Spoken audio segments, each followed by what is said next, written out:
The story of the cinnamon tree cutter in the Moon Palace and Mid-Autumn Night.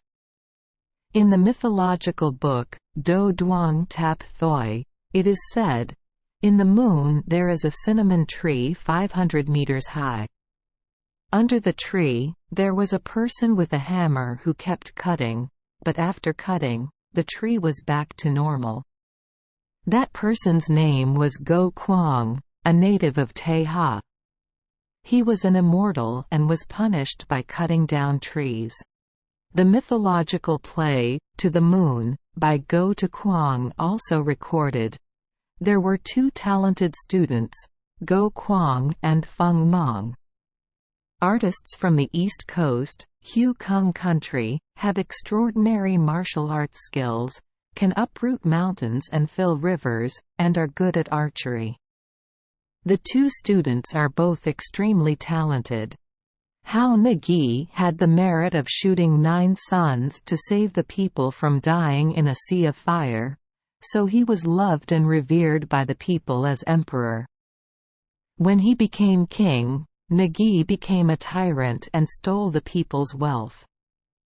Go Quang followed his teacher and did many cruel things, killing countless living beings. In contrast to Go Quang, Feng Mong was a gentle person. His teacher's words failed to persuade him, so he left to follow the poor people against his teacher. Hao Nagi made her queen.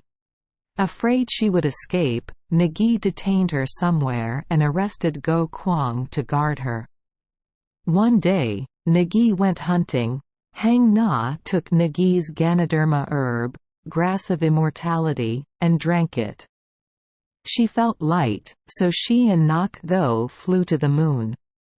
Nagi came home from hunting and found Hang Na missing, so he got angry and strangled Go Quang to death. Go Quang's ghost flew to the moon to meet Hang Na, intending to kill her for revenge. Panicked, then he came and shouted loudly, "In the past, you killed millions of living beings, and today you have to suffer retribution, so you still don't know how to repent?" Go Quang replied, "I am dead. Because Hang Na escaped, the king killed me. I died unjustly, so my soul is not destroyed. I want revenge." The old man smiled. "It's right that you die like that. Why do you still want to live?" "I am wholeheartedly loyal to the Lord, fighting east and conquering the north, day and night taking care of the people."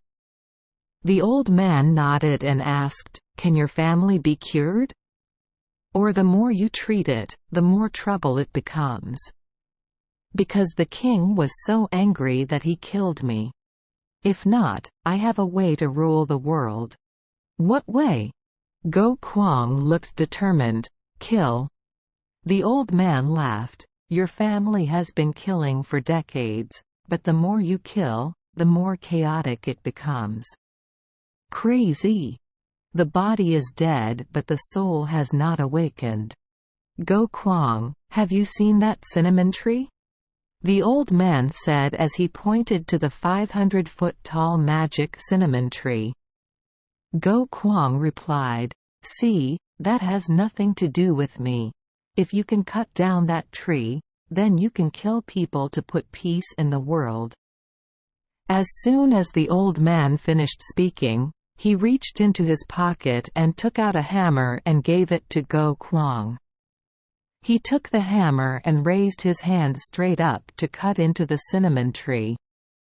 The fire in the cinnamon tree flew out. Quang let go of the hammer and exclaimed, "The tree is too hard." The old man laughed, "Yes. It's harder than yours." Go Quang felt embarrassed, reached out to pick up the hammer and chopped it repeatedly. Fire shot out everywhere again. "Every time I use the hammer, the seal sticks back together like before." The old man said, "Well, you can't cut it." Go Quang grumbled, "Leave me alone. You idiot will die and still not wake up." Don't you see that cinnamon tree? The more you cut it, the bigger, taller, and more beautiful it becomes. Okay. Leave it alone until you're tight. Here we go." The old man finished speaking and disappeared. Go Kwang still held the hammer and chopped. Cut and chopped, but the cinnamon tree never broke, still alive for life and eternity. The image of Go Kwang still diligently cutting down trees on the moon is closely associated with the image of Uncle Kuoi on the moon and night in Vietnam.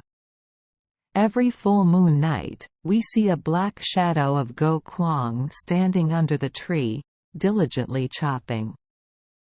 Thank you for joining us for today's fairy tale. We hope these stories bring joy and meaning to your day. If you love our channel, please hit the subscribe button so you won't miss any exciting tales. Wishing you a good night and sweet dreams.